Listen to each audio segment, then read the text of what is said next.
ಎತ್ತಿದಾಗ ಚೇರ ಗಡಿ ಮುತ್ತಿದಾಗ ಕುಂದ ಕನ್ನಡದ ಕಪ್ಪು ಮಣ್ಣಿನವನು.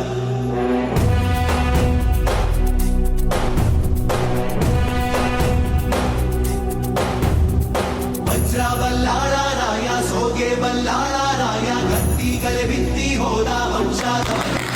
ಈ ಸೀಮೆಗೆ ಶಿವನೀ